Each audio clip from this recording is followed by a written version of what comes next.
Listen, watch, share. This is BBC Radio 1. For 40 years now, Newsbeat's been telling listeners to Radio 1, and now 1 Extra 2, what's going on in the world. And on the Tea Time Newsbeat, we'll be meeting the young wife who's been named as Britain's champion butty maker. The top stories in 1973 there. Well, today, for the first time, we're going to show you what's going on, as well as tell you. Quiet, please. Action. This is the first ever Newsbeat programme you can watch. Head to the Radio 1 or 1 Extra homepage and you'll see us. So, in vision, for the first time in 40 years, here are today's top stories. Newsbeat. Oscar Pistorius is questioned by police after his girlfriend's shot dead in South Africa. The Paralympian, known as the Blade Runner, is facing a murder charge. Also before 1, there's concern over getting your teeth whitened on the high street. Hi, I'm Sophie. I've recently had my teeth done. You can see photos on Twitter at BBC Newsbeat. Hear more from me before 1. Simon's got the sport. It's all set up to be a thrilling second leg at Old Trafford after Sir Alex Ferguson's Manchester United held Jose Mourinho's Real Madrid in the Bernabeu. It's a difficult place to come to. Their home record is outstanding. I was a bit disappointed in how deep it was defended. And as always today, you can tweet us about the main news of the day at BBC Newsbeat, and hopefully lots of you watching online as well. This is Newsbeat. Newsbeat. He's known across the world as the Blade Runner, but Paralympic champion Oscar Pistorius has been charged with murder after a woman thought to be his girlfriend was shot dead at his home in South Africa. Newsbeat's Amy Gladwell's following the story, and she's here now. The shooting happened at Oscar Pistorius' house inside an exclusive high-security estate. It's built around a golf course in a quiet part of the capital, Pretoria, surrounded by high-rise walls with electric fencing patrolled by armed guards. A 9mm pistol was found there, and there are unconfirmed reports that 4 shots were fired. Now, there are claims the 26-year-old athlete had mistaken his 30-year-old model girlfriend, Reva Steenkamp, for a burglar, even that she'd been trying to surprise him for Valentine's Day. But this is what Brigadier Denise Bucas from the South African Police has had to say. The South African Police Service were just as surprised this morning to hear over the radio that allegations had been made that the deceased had been perceived to be a burglar. Those allegations did not come from us. Police say they've been called to the house before over domestic violence. Oscar Pistorius is expected to appear in court later. And of course, Amy, he's a huge star there and worldwide. He's popular in South Africa and arguably the most famous Paralympic athlete in the world. Ed Warner, the chairman of British Athletics, has described him today as one of the great icons. He made history at the London 2012 Games by becoming the first double amputee to run in the Olympics too. Sports stars have been expressing their shock. Jessica Ennis tweeted that it's horrendous news. And gun crime is an issue in South Africa, isn't it? The country's got one of the highest crime rates in the world, and it's not uncommon for people to keep their own weapons for protection. But there is a careful vetting process before giving people gun licences, and it is very rare for someone to get shot inside one of these high-security estates. All right, thanks, Amy. BBC Newsbeat. You're about to meet 22-year-old Sophie, and if you're watching Newsbeat today on the Radio 1 or 1 Extra homepage, you're about to get a look at her teeth as well. It's because dentists have been telling us they're still worried about the safety of some high street whitening services. That's despite EU rules brought in last year to try and tighten up the industry. Newsbeat's Ben Mundy went to hear Sophie's story. I first went in and she gave me a gum shield to apply. Sophie from Warrington had her teeth whitened 3 days ago. I don't think they were staying in the first place, as I don't drink red wine or coffee, or I'm not a smoker, but I just did want them a little bit whiter. She paid £49 at a private whitening salon on the high street, but the General Dental Council, who regulate the UK's dental industry, say only dentists, their hygienists and therapists can carry out the process. They are a lot whiter, however the pain, I don't know if I could do it again because they were quite painful. My gums were very swollen and bleeding. The treatment changes the natural colour of teeth by using hydrogen peroxide. Last October, EU scientists set out who could use what strength of that bleach and said a consultation with a dentist should take place before whitening is carried out. Dr. Stuart Johnston from the British Dental Association says you should always check what's being done to your teeth and who's doing it. If you move away from the dental surgery into the high street or a shopping mall or wherever, then you're putting yourself at risk from the chemicals that are used, from the fact that the hygiene standards will not be like they are in a dental surgery, from difficulties probably with insurance should anything go wrong. You're risking your teeth. Tens of thousands of people, like Sophie, choose to have their teeth whitened on the high street or at shopping centres each year. On the Newsbeat Facebook page, Lee says he recently used a home kit. Apart from the taste, it worked. Andy adds, paid £200 for mine, money well spent. Hi, I'm Gary from London. I've been using a home teeth whitening kit now for about 3 or 4 months, several times a week. Very simple to use, and I've had no problems whatsoever, no reactions, no irritations or anything. But hundreds of complaints are made about these treatments each year. The General Dental Council point to several successful prosecutions. Recently, a company was fined £3,500 for illegally whitening somewhere other than a dental surgery.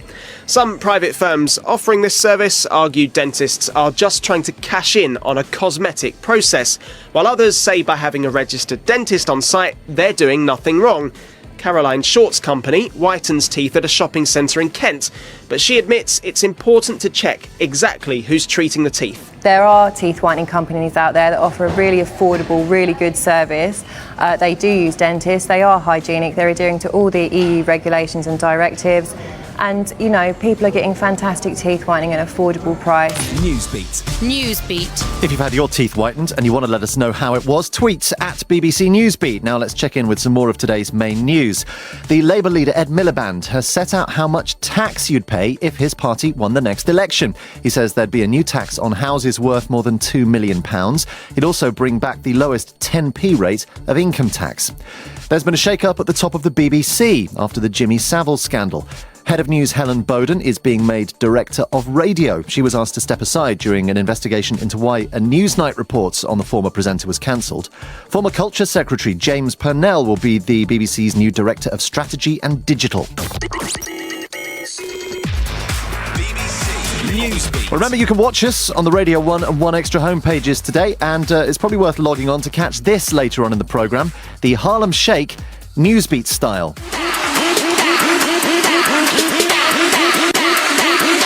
And do the Harlem Shake.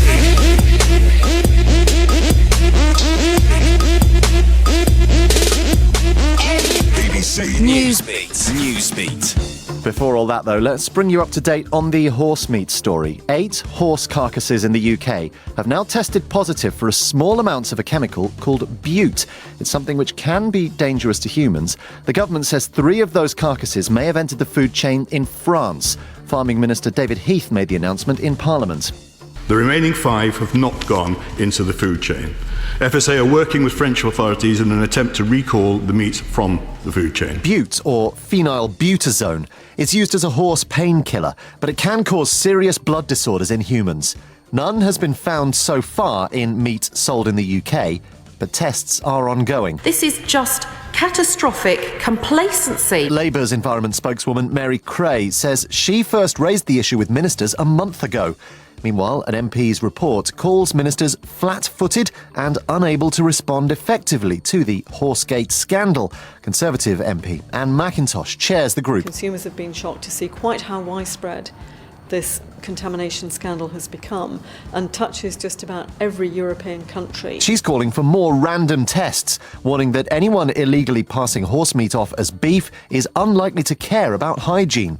The Environment Secretary Owen Paterson called a meeting in Brussels last night with other EU agriculture ministers. The consumer needs to see a coordinated, determined effort right across Europe. He went on to meet with Europol, a pan-European police agency with its headquarters in the Netherlands. To make sure that we get to the bottom of what I think is now an international criminal conspiracy. BBC Newsbeat. Ever flirted with someone online? Maybe you've even started a relationship with someone after meeting them on a social network or by chatting. But what if they're not who they say they are? Newsbeat's been warned about a rise in so-called catfishing. That's where people create an elaborate fake identity designed to reel you in. And remember, you can see Newsbeat today, so hit the Radio 1 or 1 Extra homepage to watch Nomia Iqbal's report.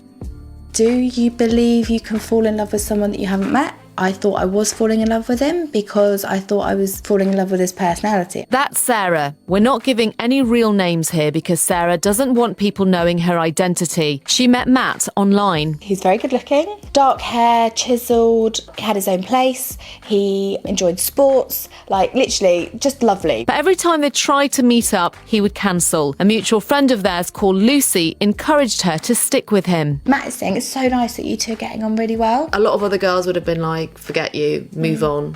But you didn't do that. It does sound ridiculous, and there are lots of people out there who will go, this is crazy, you were only speaking to him on the phone, but the amount that you were speaking to him, and that's how Lucy helped, because if I confided in her, they were getting me at both angles. A year on, and the truth came out after she found Matt's messages on Lucy's phone. Lucy admitted she liked the control and that she'd been using a voice-changing app to fool Sarah into thinking she was a man.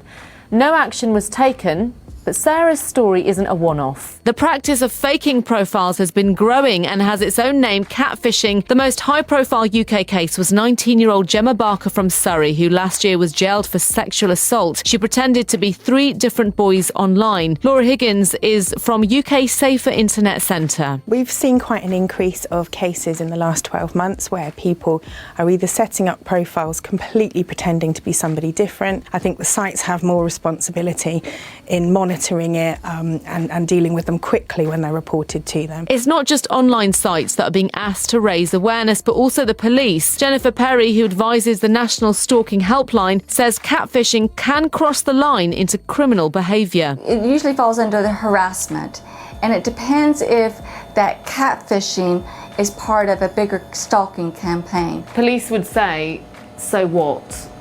What makes this more than just heartbreak? It just seems a bit more sinister, a bit more creepy, if you like.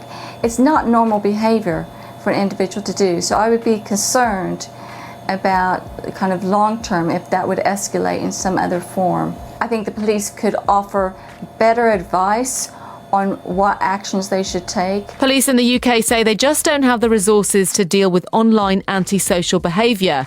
Sarah believes her perpetrator is still out there doing this to someone else. I said to Lucy, I feel like I've been emotionally raped, which is all the psychological elements of being raped without the physical.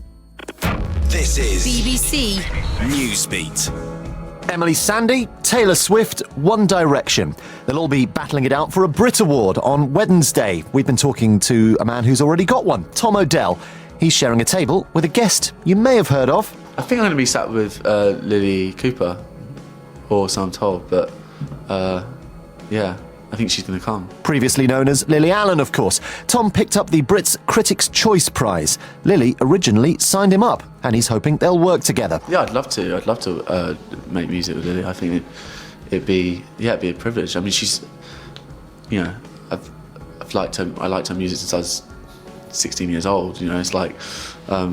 She's an amazing musician. Search online, Tom Odell, Newsbeat. You can watch that full video interview with him. Newsbeat. Well, on Twitter, Oscar is watching Newsbeat online today, and Rihanna says, great to see Chris and the guys live on Radio 1 right now. Very cool. And wearing a shirt for the occasion with the sport is Simon Mundy. And it was billed as the tie of the round, and it didn't entirely disappoint. Manchester United and Real Madrid meeting in the last 16 of the Champions League. Sir Alex Ferguson was pleased with how his team performed in the first leg after holding the Spanish champions to a 1-1 draw in the Bernabeu. First half, I was a bit disappointed in how deep we defended, which gave Real a lot of opportunities for crosses and shots. Fortunately, David De Gea was excellent, had 3-4 really top saves in the game. The United manager will be well aware of the danger Real will pose at Old Trafford in just over a couple of weeks. However, his opposite number, Jose Mourinho, expects to see a more attacking United performance in a few weeks' time. They didn't play to win, but they know that they have in attack very important players with great potential that out of nothing they can create chances and score goals. Newsbeat. Well, Simon, you looked very shocked when you walked into work earlier on because there was something very strange going on in the Newsbeat office. I hope you're watching online by now because you may need to see this to believe it. This is the Newsbeat office having a go at the Harlem Shake. Fan-made videos of the track by New York producer Bauer are powering it up the charts. The official charts company say they have never seen anything like this before. Our music reporter is Greg Cochran. Take one example, an office space, a person in a motorcycle helmet dancing. But when the bass drops, Do the Harlem Shake. the room explodes full of people pulling different moves. 30 seconds long, in 7 days it's got 9 million views. Apparently there are 4,000 of these videos being uploaded every day. There's 6 million views for the 5 students doing it in their bedroom. 3 firefighters doing the Harlem Shake in the cab of their fire engine has even been clicked on 3 million times. The dance move itself has been around since the 80s. Bauer's track isn't new, and it doesn't have an official video. Unlike, say, this. Oppan Gangnam Style.